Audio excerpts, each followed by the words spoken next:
All right, welcome to another episode of Catholic Mindset, where we create Catholic content for Catholics. Today we have Juan Carlos Sanchez. He is the co-founder and CEO of Family Playland. They are a streaming platform for the whole family. Family Playland's content focuses on supporting and reinforcing family values for the Latino family. Juan Carlos, how are you? Thank you for joining us on the show. Hey, Alejandro, great to see you again, and thank you so much for the invitation to your great show. I look forward to learn all about Family Playland. Before we begin, can you lead us in prayer, please? Absolutely. In the name of the Father, of the Son, of the Holy Spirit. Amen. My Lord and my God, I firmly believe that you are here, that you see me, that you hear me. I adore you with profound reverence. I ask your pardon for my sins and the grace to make this time of talking fruitful. My Immaculate Mother, Saint Joseph, my Father, and Lord, my guardian angel, intercede for me. Thank you. So we have a question before we continue, is what does your heart desire the most? My heart desires the most that we can reach the first 100 million kids around the world with the content that we're distributing. That's what I think that's the big dream, and that's what's in my heart. Every single day we come to the office and wake up, that's what our whole mission is, and that's what we're focused on every single second that we're working here at Family Playland. Awesome. Well, I will keep that in my prayers that you reach those 100 million kids all around the world. Yeah, thank you. So, Family Playland. So I was checking out your website. It looks pretty cool. Can you tell us, so what inspired the creation of this platform? The creation of the platform was basically my kids. How it was very difficult for us as a family, a Latino family with very Latino focused values, how it was complicated for us to find good content for them in Spanish. And at one point, although there are tons and tons of offer in the US for families, we couldn't find the one that will meet certain criteria. Number one, that it was in Spanish, and then number two, that it had very specific values. We were looking for something that was beautiful, like beautiful content, something that was very well professionally produced. The second thing that we're looking for was it to be good content and showing a good message for our kids. The contrary, what we used to find was bad message for the kids, which obviously as we're parenting is kind of a complicated thing if we're trying to plant good values and good and beautiful values. If you put them in front of a screen and what they're watching is with a bad example, so then that was kind of deserving our own efforts at home. And then the third element that it was tough to find is trustworthy. Those are that third element is also important because what we were finding is, and this is probably 10 years ago, 12 years ago, while I was working in the industry, it was difficult to find content that was trustworthy, especially for kids. Like the scenes or the characters in those shows stayed the same throughout the evolution of the series. We started to notice that in some series, some of the characters were being transformed as the season went through, or probably from one season to another. It was very difficult to find that, and that's where we noticed, okay, there might be a good opportunity to jump into this and try to figure out if we could deliver a good option for families here in the US. And that's the genesis of the product. After spending many years in the industry, we still think that there's a good opportunity to bring in more content and content that fulfills those three values. I particularly like, so the three values are the Spanish, looking for things in Spanish, family values, and the trustworthiness. Yes, it's something common. It's something common in the adult segment of content and evolution, but it's quite new in the segments for kids, like kids 1 to 11. And there's something that actually we have someone in our team that he's a semiologist, and basically what that his whole thing, we call him the human radar. Semiology is the art and the science about interpreting symbols in anything that you're seeing, all the way from anything like a logo or a scene or something that you're writing or anything that you see out there. Is always There's always an intent behind the communication. Who is the architect of that communication? Who's writing that message?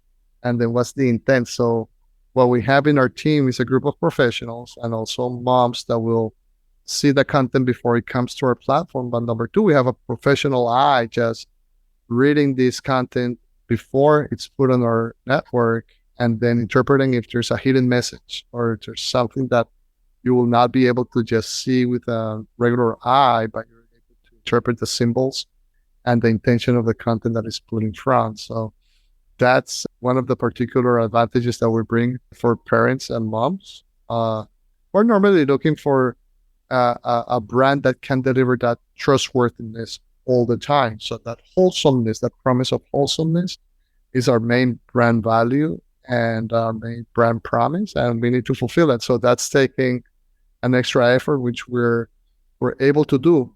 Parents right now are very busy. I mean, you have one job, two jobs, and you're traveling. So you don't have all the time to curate all of this content and anticipate and explore what's good or not.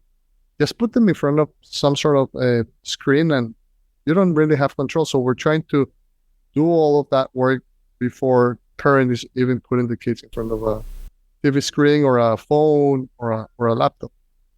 So I have to ask, what are some of these symbols that parents could keep an eye out? Or some of these hidden messages? What are kids being exposed to nowadays? Both adults and kids are being exposed to tons of messages and symbolisms throughout cinema, throughout television. There's a big issue right now that we've detected from parents in some of the studies and the surveys that we've done, and it's that parents want to make sure that they're not paying for something that they don't know they're paying for. So if they're putting their kids in front of a program, they don't want them to be indoctrinated with messages that are affecting the identity formation of their kids. Sometimes they're not prepared to have those conversations. So there's a lot of content for kids out there that has hidden characters, potentially a character that does not show a well-defined identity, for instance. So if you're putting your kids in front of some of these characters, they might confuse them. They're not well prepared to understand or discern why this character is not a boy or a girl. Something that we see that is being used a lot is the use of in kids content, and that's like well used. But not a lot of people know about it. Is a seahorse, the seahorse little animal. Yeah. So when you start seeing those little characters out there, that's a first red flag overall, because what has happened is that little animal, which is very innocent, is one of the few animals in the animal kingdom that does not have a definition of sex. So you can have from a values perspective, you can have a little animal that does not define if it's a girl or a boy. So now the seahorse can become a girl or a boy and have a kid. So, and carry the kid. So there's no clearly definition. And it's very subtle. But there's thousands of hours and characters and movies and series that are using the seahorse as a leading character. So those are some of the Easter eggs. Easter eggs is the term being used to hide things. So I mean, it's very subliminal. But it's happening. So that's one of the elements that you'll see being used, or characters being used in some of these stories. Okay. Can you tell me a little bit about your availability?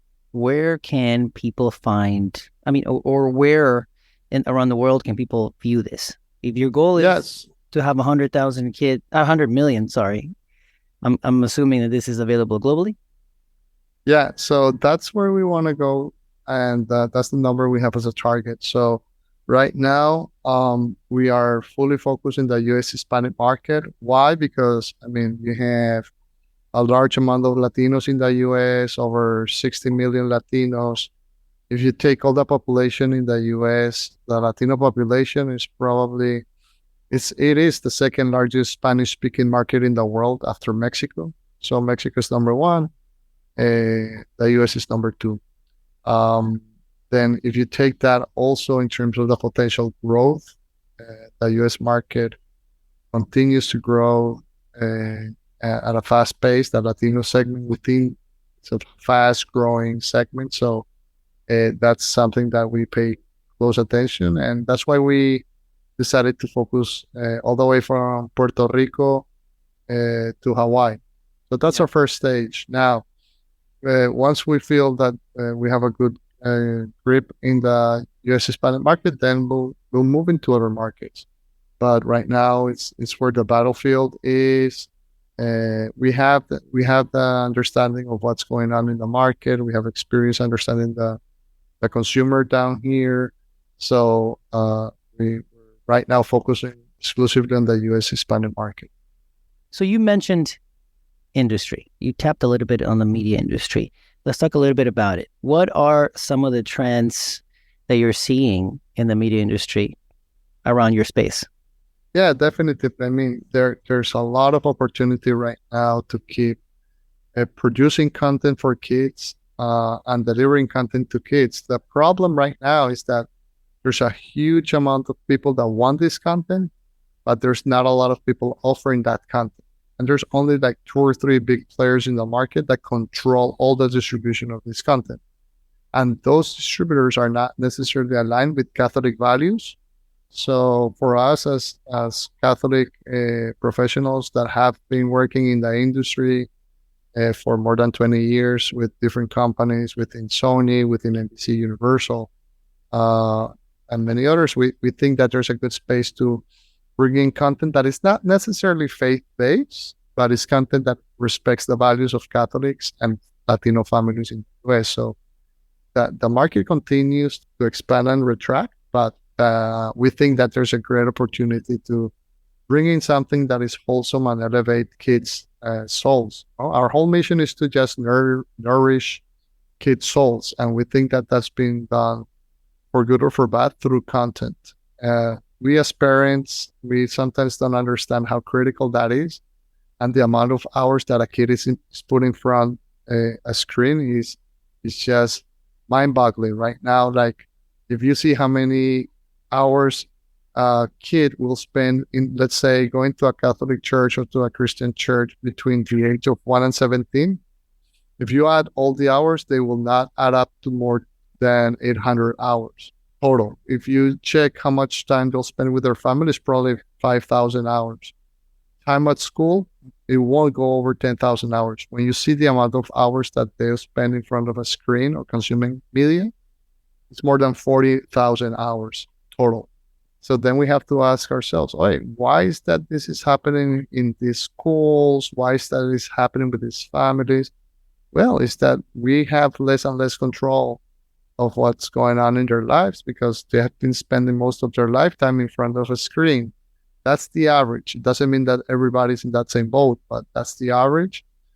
And that's where we see our mission. How do we deliver and get some of that time back with quality? It's going to be very difficult for anybody to give away the power of this screen or a smart TV. Technology is too powerful, but the content that is flowing through it, I think that's where the biggest opportunity to cause a positive impact to a kid is right now. Talk to me a little bit more about the creation of content.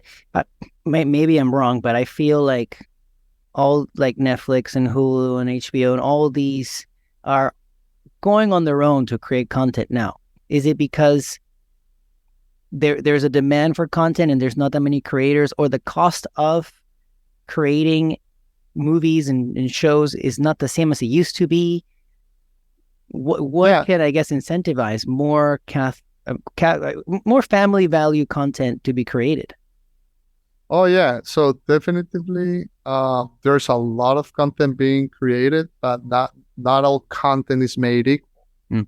So what has happened is that you have the large studios who are producing hundreds of thousands of hours a year in combination, but all of that content has a very particular intention. Again, there's something that was well said in the early 20s and 30s that the medium is the message.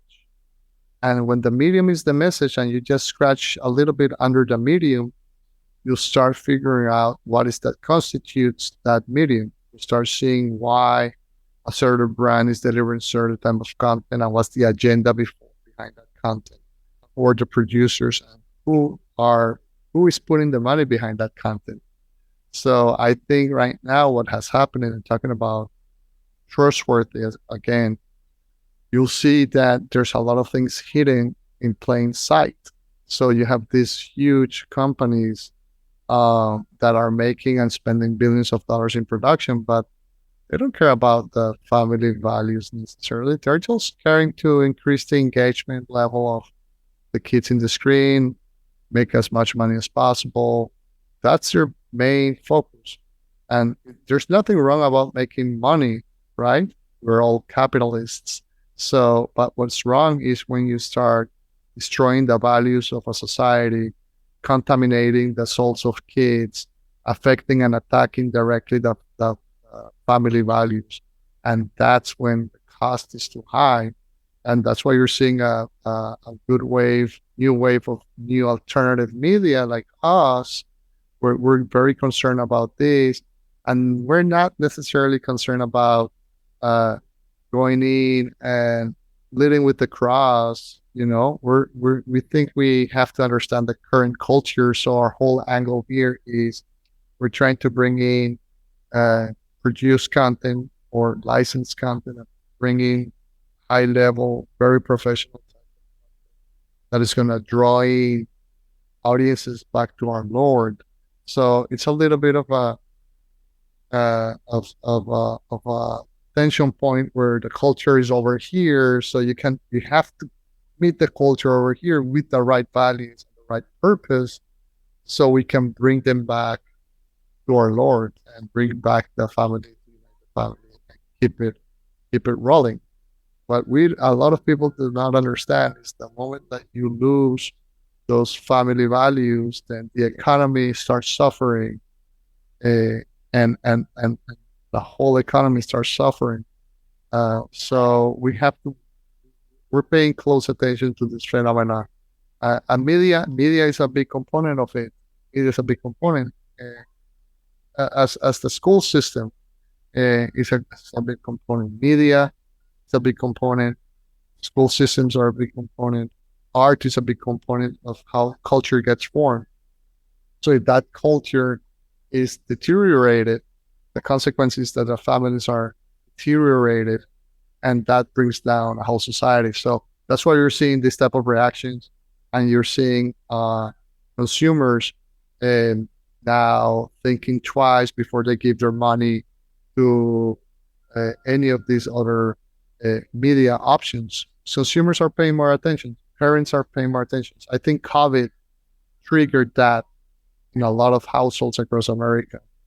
People started to pay more attention to what their kids were doing, whether it was at school or in entertainment content. So that's basically triggered a big emphasis on people taking care of what they're consuming at all levels. I want to take a step back and talk a little bit about the values that you mentioned earlier. You mentioned good, trustfulness, and beautiful content, right?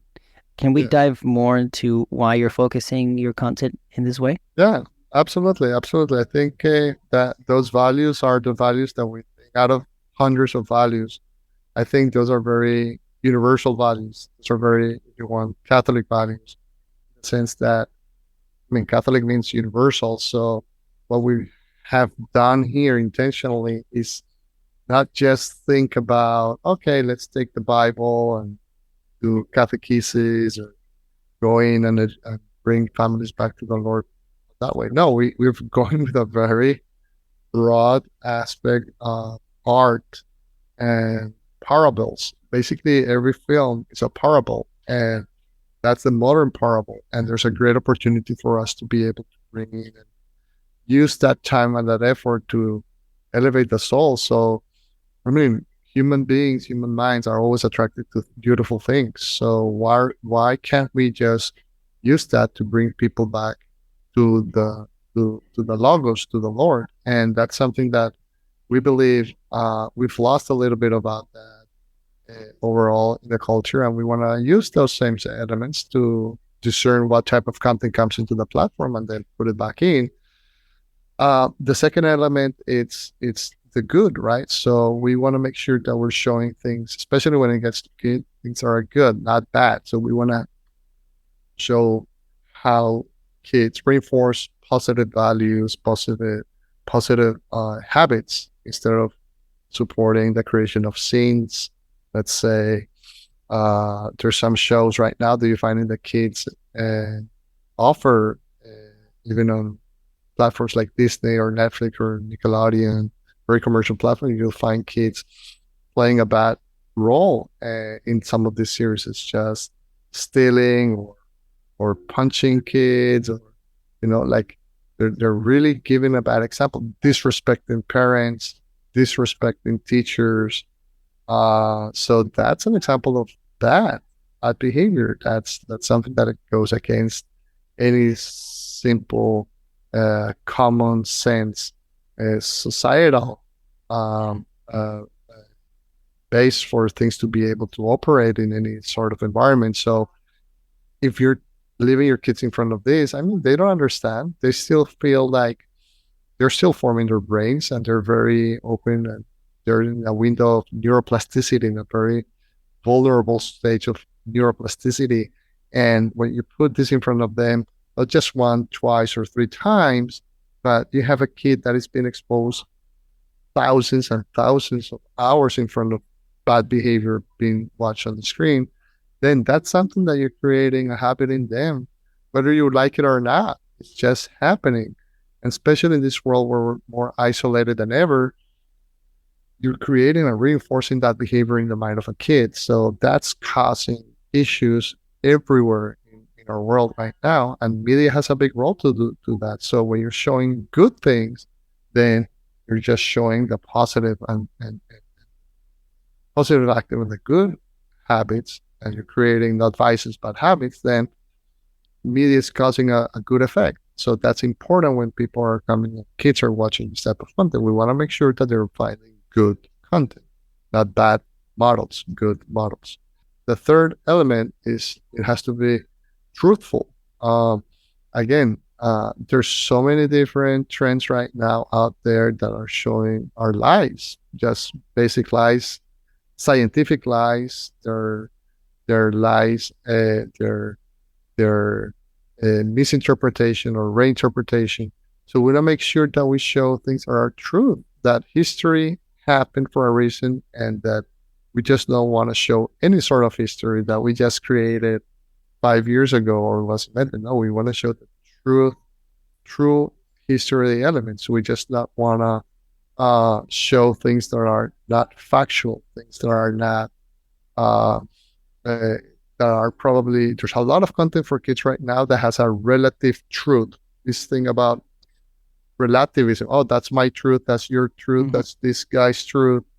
No, we want to show that truth, because that going a little bit into the Christian framework, if you go back to the scriptures, you'll see that the truth, I forgot the line, but it's the truth will free you, will make you free. Truth will make you free. So if you understand the truth itself in its pure nature, that will give you freedom. If you're giving lies to a kid or to any person, and you're feeding that line constantly with high frequency, again, kids tend to watch a series and a movie 25, 30 times. It's not that you're just watching this content like you and I will do. We'll watch a movie once or twice. Kids will watch the same piece of content 45 times. and you're constantly feeding them a piece of content, a movie where you're showing them something that is not true, they will somehow memorize them in their subconscious. You'll have a problem with this kid 30 years later, or 20 years later, or 10 years later, when this kid is causing trouble because he has a misperception of something that was planted in his mind, not by their parents, not by their school, but by a media corporation. Remember, we all have to remember that this kids' content is not made by kids. Kids' content is made by adults and people that are investing money to gain the kids' attention and to convince the parents to watch the content with them. So we're just doing a service and a favor, and the type of moms and families that are coming for our content are receiving that favor and that service that we're giving in. But corporations are selling hard and making whatever they can to get into your household. We're just providing a service and we're an option. And we want to play that role. But we also need to make sure that people know about these well-known practices inside the industry. I like what you said, that these things are created by adults, and some people forget, you're watching cartoons or you're watching the Avatar or whatever, and you forget that these shows have been thought, have been developed, have been created, crafted, and designed by adults. It's the same thing with toys, with Legos or whatever. All these industries and have been developed, supplied, produced by adults. Yes, absolutely. And there's a lot of this content that has been produced and characters that have been produced, even adults that are in these series in YouTube that you'll find out. I see it all the time here in our office. There's tons and tons of examples where kids are overexposed to YouTube Kids. Oh, YouTube Kids is safe. Then they find out that their kids are seeing pornographic content in YouTube Kids, and because someone and this is not just ad load that is coming to them, but it's also the scenes that some people take the time, take a content, modify it, planning 10, 20 seconds of something bad, and leaving it out there. So that's a common practice that YouTube does not. I'm not saying YouTube is doing this intentionally.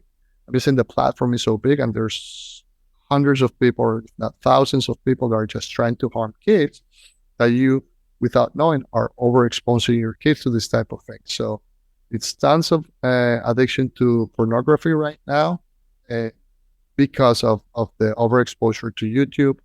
That's a well-known industry reality. And there's so much also impact coming from the advertising side that you have to be careful. And people need to understand, when you're watching something, your kid is watching something, their attention and their time is being sold to someone. So it's not that I'm getting this content for free. There's no free content anywhere. There's a cost to pay. When you think that YouTube is giving you something for free for your kids, be sure about that. There's nothing free. Your kid's attention is being sold without you even knowing it. So that's something that people don't talk about. That's something that people don't pay attention. And the cost of opportunity of having your kid in front of all of these screens is very high. We have focus groups that we've done and in-depth interviews to our customers and potential customers. And these moms are very concerned. 9 out of 10 moms will come to us, subscribe to us, and then give us advice of what has made them subscribe to us. And 9 of every 10 cases has been an issue of their kid getting in trouble with porn. It's been an issue of they being fed up to just kids wasting their time with content that it's not delivering a good educational or good entertainment values. So that's what we're bringing as an offer. Right now, we have content that is educational. We have content like Petit Malabar, which is basically a series put together by a group of astrophysicists that want to bring in the concept of black holes, fusion, nuclear fusion, fission, to kids in the US under the age of 10. So it's like we're bringing content, we pay attention to the type of content that we're bringing. It has to have a big residual value for the family and the kids. It has to be elevating them, either their spirits, it has to be positive, and has to have a big residual value for them after they spend an hour watching this content. Tell me a little bit about family values and the family structure. It's no secret, that the family structure is being attacked left and right from all angles, from all sources, especially here in the United States. Yeah, and that's something that is very concerning overall, because the role of media in that process has been very high. That structure has been attacked from all the way from education, books, songs, media, art. So it's happening. And it has been happening not in the last 3 years. This is probably happening for the last 50, 60 years. And it's endemic. So I think there's a lot of parents concerned about that. Parents have become very, they're awake and paying attention to what's going on. And they want to make decisions to support companies and brands that are trying to avoid these type of pitfalls for their kids. Specifically, we think that the role of the mom has been very affected. Moms seem to be lost a position in the structure of the family. It's under attack. Also, dads have been attacked, like the role of dads. If you pay attention to a lot of the cartoons out there, not all, but let's say a big proportion of them, the figure of the dad is insignificant. It's like, oh, it's this guy. They put it down. They make jokes about it. And it's bringing the big crisis that we have in America right now. It's not a crisis of divorces there's so many different finger pointing on what's causing the crisis. The crisis right now in America is that it's fatherhood. There's a lot of families across the country that there's not a father inside that household. And that's creating a lot of problems when raising those kids. So that's a big crisis, and that's a big crisis that's being incentivized by many, many economical and societal incentives. We can go on and on and on talking about that for sure. But at the same time, what we're seeing is that that's one of the reasons why we believe the mom right now needs a lot of help.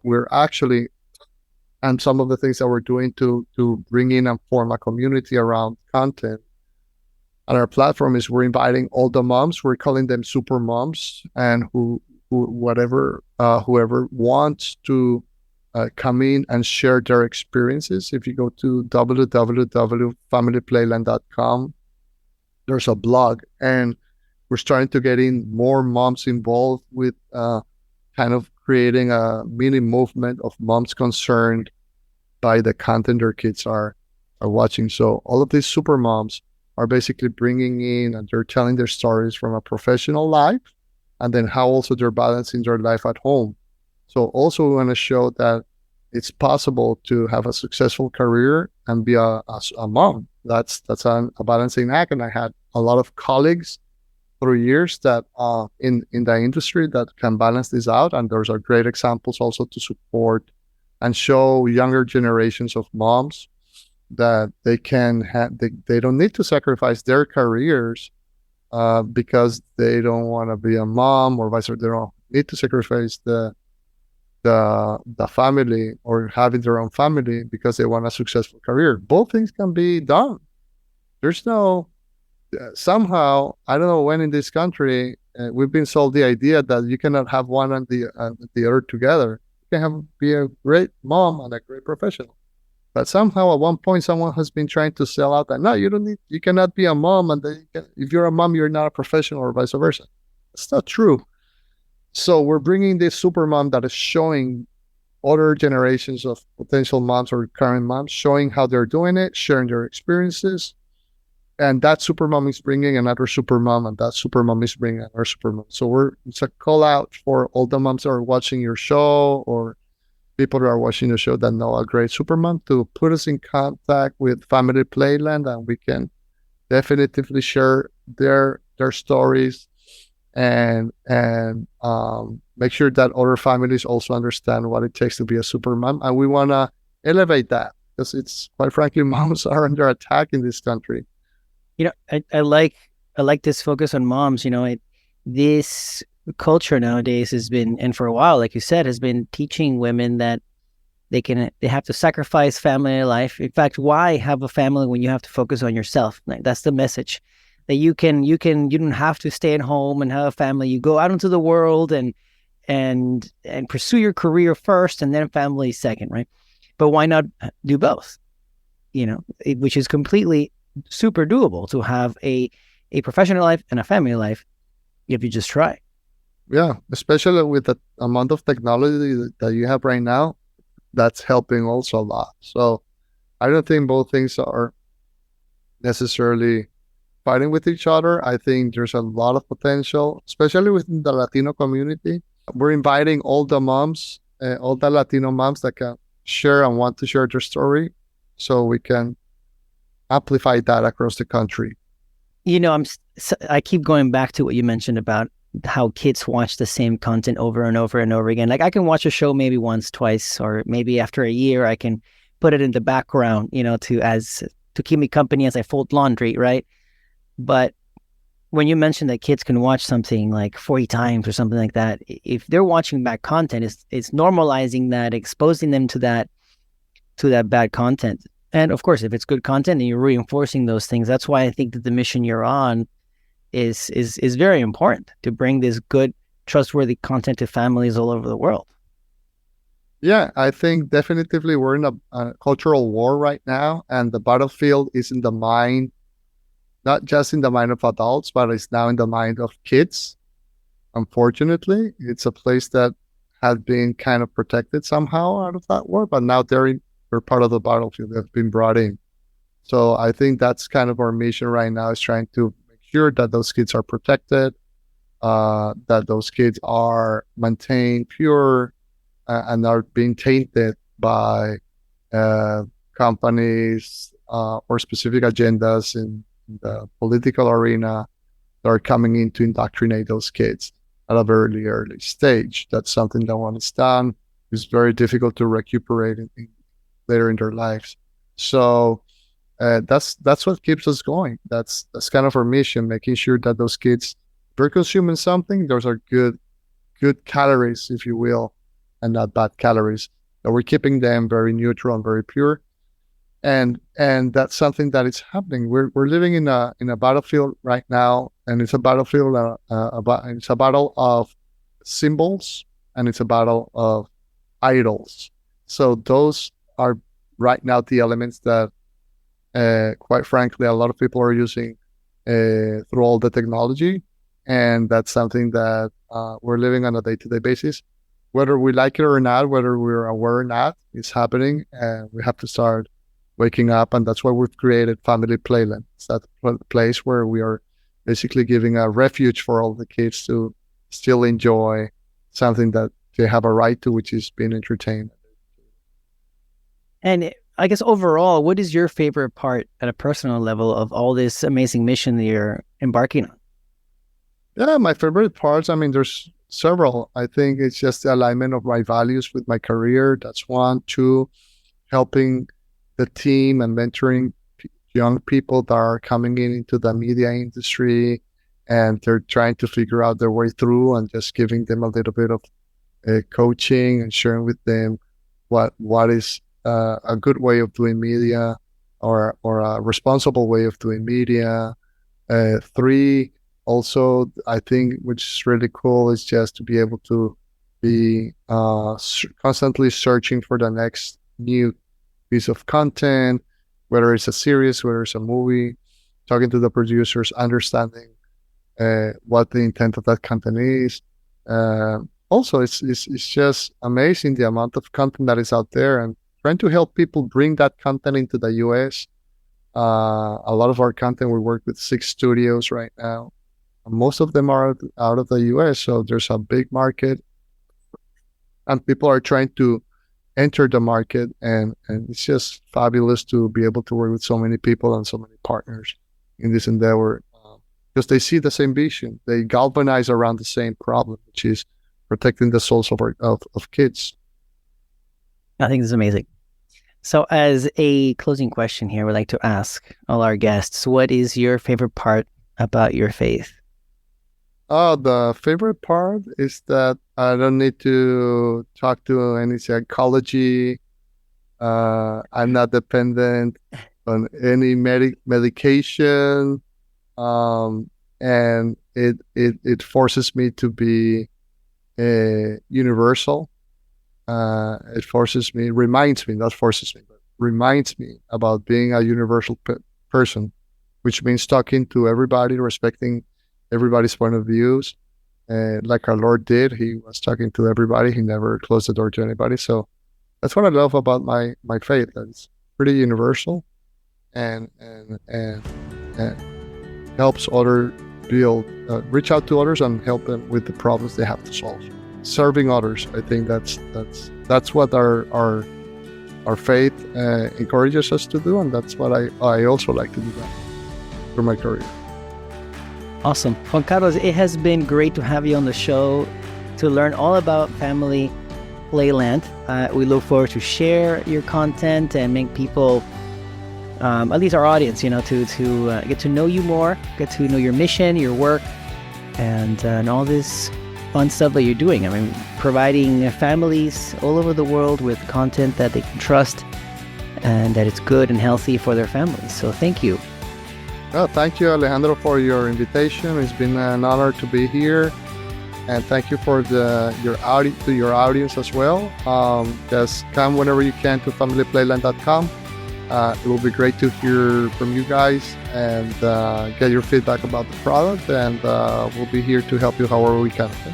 Have a good one.